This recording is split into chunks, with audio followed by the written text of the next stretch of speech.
Yes, sir. What's good, YouTube? It's your boy RegDolla. Welcome back to the Goated Legacy Series College Hoops 2K23 featuring the one and only Goated Fictional Draft Class. Yes, sir. We back with it. Kentucky is still your number one team at 9-0. I don't know who the hell is about to stop this team, to be honest. Stacked out. Probably one of the most talented Kentucky teams that we've seen, and that's saying something, just given the fact that they went like 38-1 and like 2015 when they had Devin Booker, Cat, Tyler Eulis, the Harrison twins coming back after making it to the championship game versus UConn. That team was full. That was the most stacked college team of all time, without a doubt. But now, I feel like at the top, they might. I think Mo Davis is better than anybody on that team. And then now you got Clay Hooper, who's an electric, lights out shooter. He's averaging damn near 19 points damn near 20 in 26 minutes per game. And then just four guys averaging 15. Carlton is injured. I don't know what the hell his injury is, but it always happens. And then at the 5, Corey Cousins, as solid as it gets, 9 points, 7 rebounds, and 2 blocks. This team is not playing fair. They not playing fair. This might be the year for Cal, because I don't know who beats them, to be honest, at this point. But what we about to end up doing is, damn, I forgot. Like, they really averaging 101 points. Like, if y'all don't really pay attention to college basketball, that's nuts. That's nuts. Cause I'm just thinking about, like, cause I watch Duke all the time, cause obviously that's my favorite team, and like, typically in a year they probably hit 100 points probably like 3 to 4 times at the most. At most is 4 times. So for them in 9 games already to be averaging 101, like, who keeps up with that scoring wise? Who keeps up with that? That's gonna be the question of the series. Who stops this Kentucky Wildcats team? But also, don't forget to hit the like button, hit the subscribe button. I'm gonna let y'all in on a secret. Once y'all give me the 500 subscribers, the Golden Fictional Draft Class is gonna be fully out, ready to download. Just letting y'all know. So hit the subscribe button, give me the 500.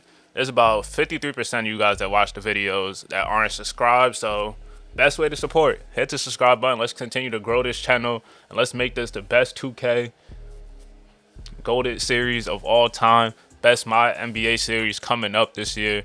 I'm excited, so I hope you guys are excited as I am. So let's get into simming, man. What we about to do is sim a little bit. We about to go to February and then recap what happens. So we'll be right back.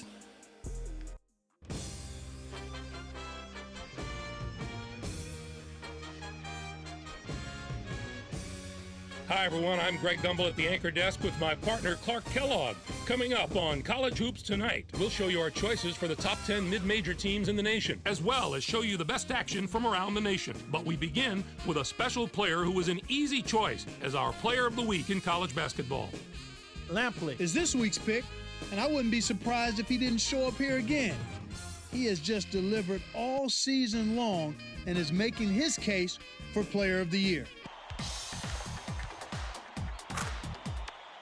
Now let's unveil our list of the top 10 mid-major teams in college hoops. These teams could probably hold their own in any of the power conferences if they had the chance. Top to bottom, they're certainly not as strong as a list of the top 10 major conference teams, but one or two of them have just as much talent as any of those teams, especially the team in the top spot. Louisiana Lafayette has a schedule that rivals that of any of the top power teams. The strength of their opponents has been just outstanding, and that's going to be a huge factor in their ability to survive in March. In playing one of the most difficult schedules in the nation, they've gotten a lot tougher along the way. There were some fantastic matchups this past week, so let's take a closer look at them in our Games of the Week. We had a pair of top 10 teams duking it out, Clark, in our first featured game. North Carolina dismantled Notre Dame. The Notre Dame Fighting Irish Didn't hold up their end of the bargain in this matchup. What we thought was going to be a close game ended up being a blowout. Adam was absolutely unstoppable. His 27 points led all scorers. They needed an effort like that to get this win. He saw all sorts of defensive looks, but no matter what they threw at him, he handled it and handled it well. And two of the sport's traditional powerhouses squared off in a meeting of college basketball royalty. NC State was victorious over Duke. When college hoop fans think of all-time great programs, these teams are at the top of the list. North Carolina State played some absolutely stifling defense. They made the guys on the other side work for every basket, and you can see that reflected in the shooting percentage. They never let up on the defensive end. They were really able to get into the head of their opponents with their strong, sticky, saran wrap defense. Anytime you can throw a team's rhythm off in the half court, you know you're playing tough defense. That'll do it for us here in the studio. For my partner, Clark Kellogg, I'm Greg Gumbel. Thanks for watching College Hoops Tonight, brought to you by State Farm, the #1 auto insurer. Enjoy the exciting week of college hoops action to come. All right, I hope y'all enjoyed that college hoops tonight. 2K needs to implement that and like, imagine that in like my NBA or something like that. That would be so hard. But all right, let's get into the top 25 polls. Let's see what it's looking like. Kentucky got knocked out. So they ain't going undefeated. They probably not the 2015 team. I might have been overreacting a little bit. But Georgetown sit at #1, 22-2. Who would have thought? Patrick Ewing was on the hot seat. And then he got the biggest commit, arguably, in Georgetown history. Probably since the 80s at least. Rich Mack, he's one of them. Completely turned around the program. And what better big to learn from? Big man to learn from is Patrick Ewing as a coach. Having him every single night in Rich Mack's ear. He's been through all the experiences and stuff. Played in the national championship game. So Rich Mack's best decision was going to Georgetown. And now he's turned the program upside down. Flipped the narrative. And it looks like Patrick Ewing is definitely about to be keeping his job. Because 22-2, sitting at #1. It's crazy. I'm not going to lie. And then Kentucky's at #2. Only dropped down one spot. Iowa State, Houston. Duke is top 5. They lost to NC State, as y'all seen in the college hoop today. We got Temple, 18-3, somehow in the top 10. Oklahoma State up there. Oregon, okay. Just going down the list. But let's see if Rich Mack's still leading in points. He's injured right now. Everybody really be injured in this game. It's either somebody injured or they in foul trouble. It just feel like. But dog, he's averaging 26 points, 11 rebounds, 2 assists, 1 steal, and 3 blocks a game.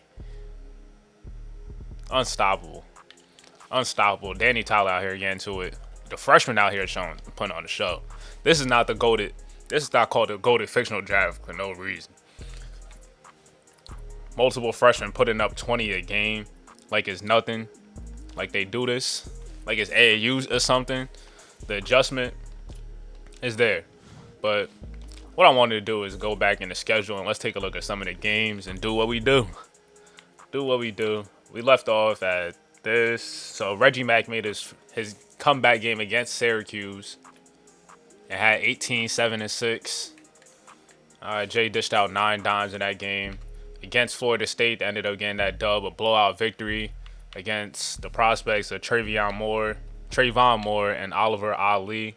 Both of them struggled to the wing defense by Primo and Reggie Mack. And Reggie Mack also had 20 points and 8 rebounds. And mind you, this is first 2 games back off a broken toe. Jay also had 14, 10, and 7. He's going to stuff the stat sheets. As long as he's still giving you around 14 a game, I feel like that's a winning recipe for this Duke squad. Versus Georgia Tech, a high-scoring affair. Scoring 21 points in a college overtime is absolutely insane. 23, 8, and 9 for Jay Anthony. 24 and 7 assists for Reggie Mack. So, I don't know, man. They might be top 2 backcourt. It might not be number 2. Keep it a buck with you. They might not be number 2. Primo also gave you 17. So if he's giving you that much, that's great contributions. But I know Ross Ingram ended up getting injured. Their power forward. I think he got like bone spurs. So he's going to be out for a minute. And then the first matchup against UNC, I think at the time of the matchup, they're like the 7th and 8th.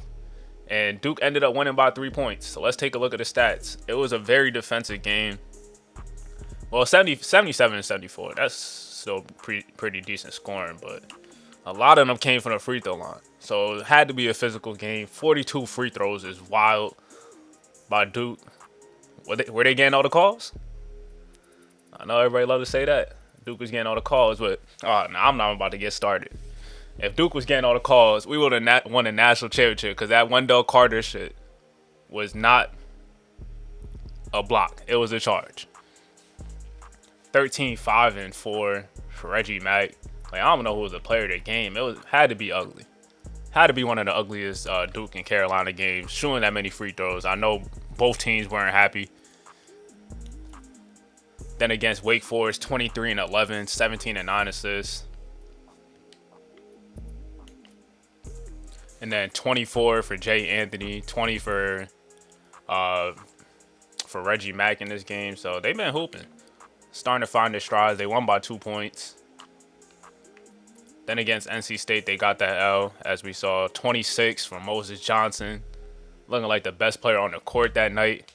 Outdueled Reggie Mack and Jay Anthony, who will probably project the lottery picks at this point in the season. And then the last game that we left off at right here, beginning, I think February 1st, 29-11, damn near 5 by 5. 29-11, 5 assists, 5 steals, 4 blocks for a potential number 1 pick, Reggie Mack. Let's see what his numbers looking like right now. 19.5 points. Mind you, he had an injury. 8 rebounds for a 2-guard, 5 assists, 1.6 steals, and 1 block a game. Has a complete package. Has shades remind me of probably like he's 6'9", so you know he could shoot over anybody. Like, got the BI in his game, KD, his idol Kobe. So you see a lot of facets of Reggie Mack's game in all those players. And on top of that, he might be better athletically than all of them. All 3 of those players might be better athletically. So he is a special generational prospect. And then let's take a look at the other schedules. UCLA, now unranked. I forgot. All right, what games we looking at? All right, so from the 4th. So after the 4th. Played Purdue, they got the dub in that game. Jabari Mack, foul trouble.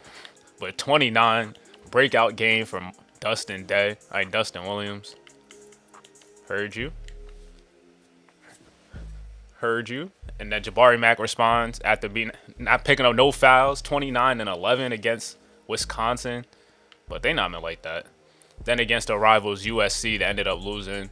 And yes, I moved them to the Big Ten if I didn't say that before. But Khalil Goodrich, he's been struggling a little bit. 1-9 this game. Then against Illinois, who is unranked. Braylon Stone, the big man, didn't really have too good of a game. 6 steals for Jabari Mack and 16 points. And then against Michigan State, Tyson Dawkins, 15-9 for him. 19-13 for Dustin Williams. Efficient, didn't miss in the field, punching shots, 16-9. And damn near 2 blocks a game. He got the Blake Griffin in him. Put him in pick and roll, he's going to try and yam it on you. Makes it like Blake Griffin and John Collins. Kind of reminds me of.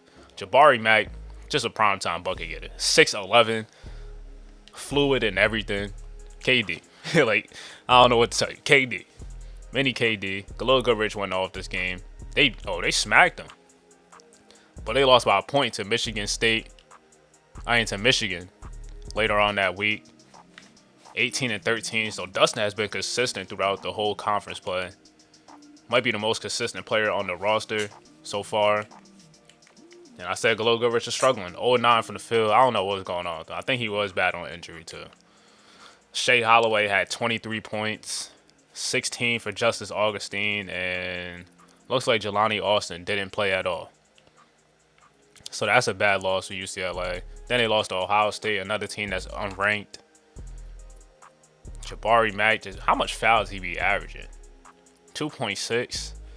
That's the one thing I hate about this simulation is like the fouls. Everybody averaging like so much damn fouls. And the foul trouble would really just be messing it up because they not playing 20 minutes. You pick up 2, you done for the half. So say if you pick up 2 in the first 4 minutes, you not coming back in the game. So even if you play the rest of the second half, you're only playing 24 minutes. But Jabari had 22 against Illinois. And they 14-6. I know we could see the record against top 25 teams. All right. So they 2-1 against top 25 teams, 6-4 in their last 10, 2-3 against RPI, top 50 teams, and we about to see this with a couple other teams after. Kentucky. Right after I was talking all that talk about Kentucky, hyping them up, they let me down.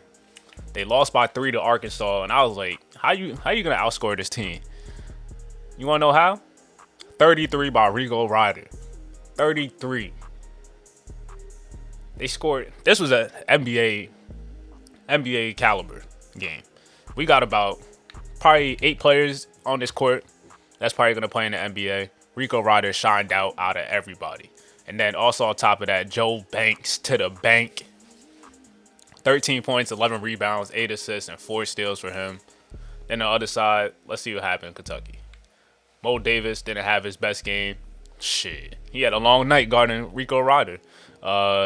Carlton Davis had 23. Deion Jones was 16. And 27 and 9 for Clay Hooper. Shot 2 of 10 from 3, though. They only lost by 2 points despite all this. But they just couldn't get stops. And then later on that week, they lost by 3 to Texas. So far in the season, they lost by a total of 5 points. And this time, they wasn't able to crack the 100-point mark at all.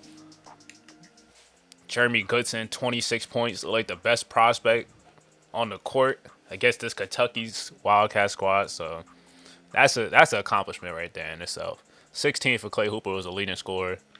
Other than that, Mo Davis, probably foul trouble. Only played 21 minutes, so you know how that go. Only so much we could do. This game is so outdated. It came out in 2007, so I'll cut them a little bit of slack. But the bounce back, barely beating South Carolina, but 19 for Mo Davis and fouling out. Damn, brother, keep your hands to yourself.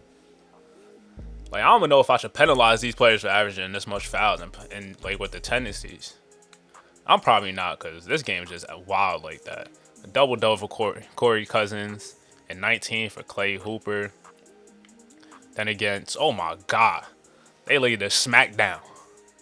And it wasn't even Friday night. Against Georgia, blowing them out by 43. Outscoring them 60-24 in a second. Nah, we got to see the numbers. Carlton didn't do anything, but let's focus on the bright stars. Because Deion Jones, 25 points, 11 rebounds for him. 20 for Corey Cousins, only missing 1 shot. Sheesh. 5 players. 5 players with 15 or more in this game. And then against the rivalry that nobody cares about other than if you're from Kentucky. Kentucky versus Louisville. Kentucky's just a way better team than them. 23 points for Clay Hooper. 26 for Mo Davis. 18, 8, and 5 for Carlton. They won by 32. Austin Mack was outmatched, out-talented. 19 points, 10 rebounds, and 6 assists for him. Also had 6 turnovers. I noticed a little trend in Austin Mack's games. Averaging 3.9 turnovers. I know it's a little bit concerning, but I like to see him cut down a little bit on his turnovers. I know Cade Cunningham averaged around like 4 turnovers a game, and I wasn't too concerned in him in real life. But I like to see Austin Mack cut it down a little bit. And then in a top 25 matchup, Kentucky versus Tennessee, they ended up getting that dub by 7. Another high-scoring affair. I was surprised Kentucky actually giving up this many points. 27 and 13 for Carlton. 28 for Mo. The Twins going off. And Deion Jones with 22 leading the way. Then on the other side, Jalen Miller had 18. He might be one of the most underrated freshmen in the country. Not too much talked about in Tennessee, but they are a top 25 team. So then against Vanderbilt, we know how this went. 39 points, a career high from Mo Davis, out here looking like what Malik Monk did in North Carolina, lighting damn near getting 40. Well, Malik Monk had like 48 or something. He was wilding. I still remember that game. Probably hit like 8 threes, just like what Mo did. And 27 for Carlton. So they starting to find their strides a little bit. Like when they both on their game, this team is really, really tough to stop. You got to play your best basketball. Got to play your best basketball against them. And then against Alabama, another top 25 team, and it wasn't even close. It was over by halftime. 31 points from Mo Davis on 11-27 shooting. The safety's all for him. A volume scorer, he's gonna get his shots up. If he playing at least 30 32 minutes, 20 of them is going up. 20 of them is going up. And then when he's on, he's on. It's tough to stop Mo Davis when he's on. That's Mo buckets right there. Certified. Clay Hooper at 18. Carlton had 9 points and 10 assists. And there's 2 prospects on the other side. Cameron Maris flat out outplayed by Carlton in that matchup. Karan Booker had 14 and 10, only shot 3 of 13 from the field. So Carlton Davis and Corey Cousins locked them up on the other side. And then Texas, they 13 and 8 and ranked 19. I don't know how. We saw that Kentucky game already. Jeremy Gustin got to be carrying. We about to just briefly go through this. 33, 23 and 10. They lost to Alabama. He had 22. Against South Carolina, 21. 18 against Oklahoma. So he's really just carrying that roster because I don't know how they rank. Well, let's go back to the top 25s real quick. And let's look at the media polls. And then I want to see what teams we're looking at against top teams. So Georgetown's 4-1 against the top 25 teams on a 13-game home streak. 12-1 against top 50 teams. Kentucky's 2-0. I feel like they played more top 25 teams, unless it goes away after. Unless it goes, I don't know. I don't know. I could have swore they played more than 2 top 25 teams. Iowa State 3-1. Houston 4-0. Duke 3-1. They're on a 6-game home streak. Temple has not played a top 25 team, and they're 4-3 against top 50 teams. So are they really this nice? I don't think so. Jerry's out on them. North Carolina 2-2, 7-4 against top 50 teams. Just scrolling.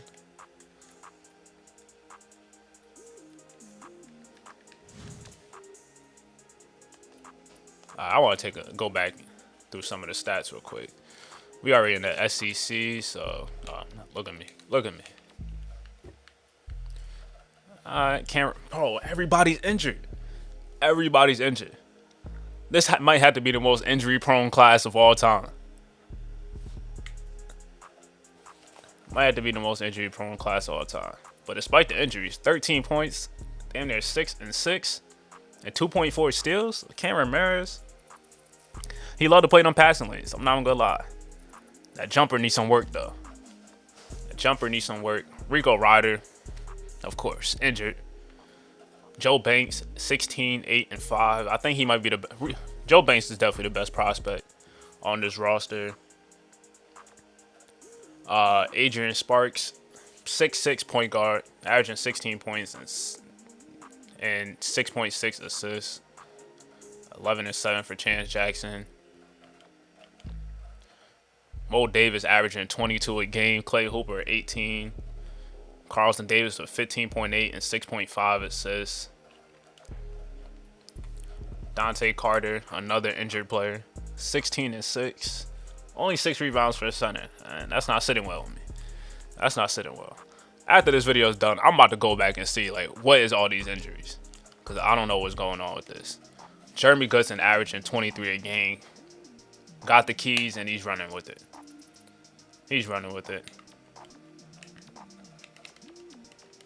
And then we already saw Jalen Miller.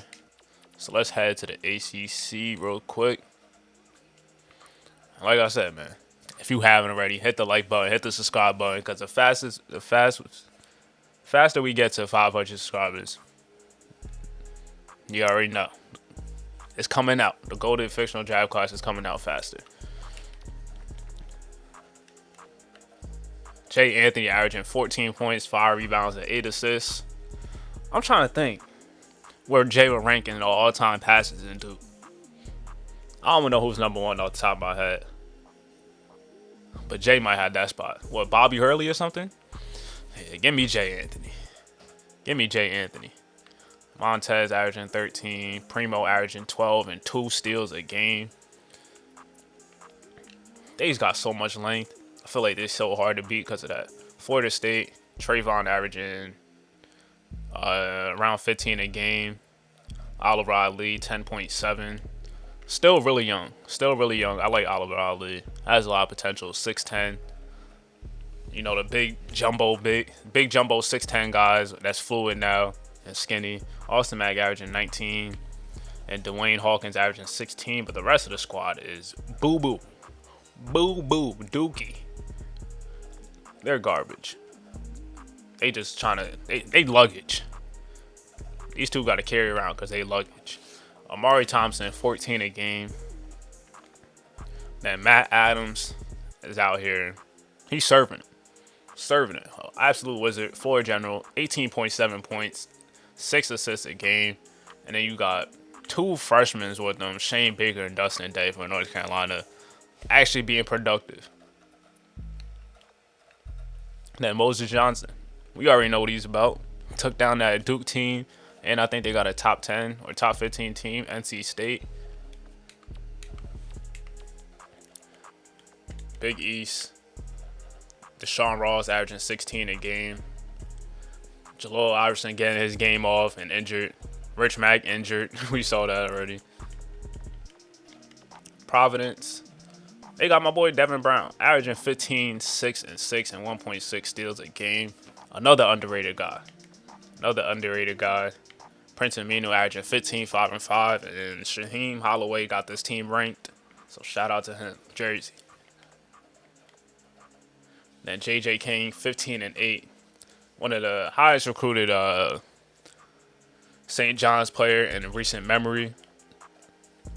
And then Villanova. You know Villanova. They got vets. Very fundamentally sound. Know how to play. And they just know how to win. Whole bunch of winners on Villanova. Sha'Carri Hill is a best player, leading scorer. Then Juwan Collins is a two-way guy. That's 6'9", and of course somebody's injured. Then head to the Big Ten with it. Shea Holloway averaging 18. Jelani Austin averaging 16 points. Only 4 assists. I'm not about to acknowledge the injuries at this point. 15 and 7 for Justice Augustine. I still don't know how this team is not good with these three at the helm.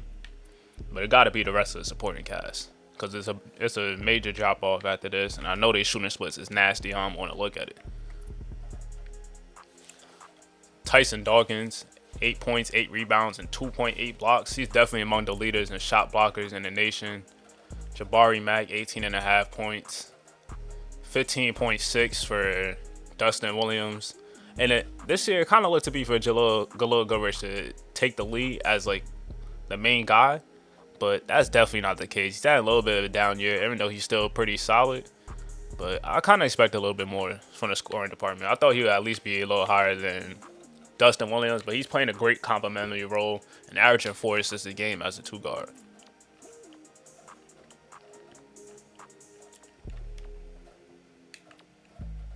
Then moving on to Baylor, 14 and 7 for Terrell Miles, and they back to being one of the worst teams in the conference.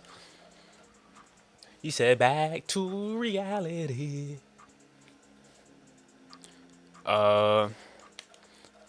Kansas. Trent Beretta. 11.6 rebounds. I was expecting a lot more from Trent Beretta. I don't know what's going on. He probably not getting the touches. But Tyler Elliott. 18 points, 6.6 rebounds. He's probably the main reason why this Kansas team is ranked. He's absolutely hooping. I like to see Trent Beretta get a little bit more in the offense. His career high is 19 points. Yeah, I wonder what's going on there. And then this Houston squad. Ooh. This Houston squad. I'm very high on this team. Khalif Kingston might be the second best big man in the country, averaging 18 points, 10 rebounds, 2 assists, 1 steal, and 2.8 blocks. Absolutely a defensive menace. Alongside Troy Mack, versatile as hell. 15.5 points, 7 rebounds a game, 2 2 assists, 1 steal, and a block. And then if it wasn't for Khalif Kingston, the rebounds and the blocks would probably be a little more. But it's probably the role that he's asked to be in. And then Derek, Murray, they guard. You need guard play. You need guard play to win a national championship. And he's one of the best 2 guards in the Big 12. And they got 2 of the best bigs. So I believe in this this Houston team. Memphis, it's bad. It's bad at Memphis. 17 a game for Julian Love, though. Stretch Robinson, 9 and 9 and 2 blocks. Tyrone Meekins, Texas Tech, one of the best defensive teams in the country, but probably up there and one of the worst in the offensive department. Averaging 14 a game, 8 rebounds. Lamont, 13 and 6, 2 steals. Eddie Houston, 9 points, 3 rebounds, and 3.9 assists as a freshman. Then the last conference we got to look at it, Pac-12, and then we about to wrap this up and get out of here. 24 a game for Danny Tyler. Also 4 assists to go along with that. I wonder where they rank. I wonder what's their record. He's showing that at a stupid high clip. I don't know how sustainable those numbers are. But 24 a game on his shooting split is like 49 or something like that. 48 from 3. He might be the best point guard in the country. Damn, Danny Tyler, Austin Mack. We got Carlton Davis. We got Jay Anthony. And we got another one in this conference that I can't forget. Tyus Rogers out here averaging 18 points, 5 rebounds, 6 assists a game. And I think they might be a top 25 team as well. As a freshman, absolutely hooping. Then the last team we got, Scott Kane and the Gonzaga Bulldogs. Moved to the Pac-10. Ain't nothing sweet no more. It's not the West Coast Conference, so they not as good as what they was in the West Coast in the cupcake schedule. Non-conference, I'll give them respect, though. They be playing some tough non-conference games. But Scott Kane averaging damn near 20 a game. Absolutely bucket. One of the best shooters in the class. Alongside Jalen Honeycutt, that's with him. And Blake McCabe, 15 and 9.5 rebounds a game and 2 blocks. But the rest of the supporting cast, man, you definitely need like a deep roster to win in this. Because if you don't, you get into foul trouble. It's really over. Because the Duke roster, they in the foul trouble. They out here playing walk-ons. That's how bad it is in this game. But this is where we at in February 1st. Next episode is going to be, we about to get into the month. What's in the next month? Then it's March time. You know what March time is. March Madness is coming up soon. Hit the like button, hit the subscribe button. I'll see y'all in the next video. It's your boy RegDolla. Stay safe and be goated.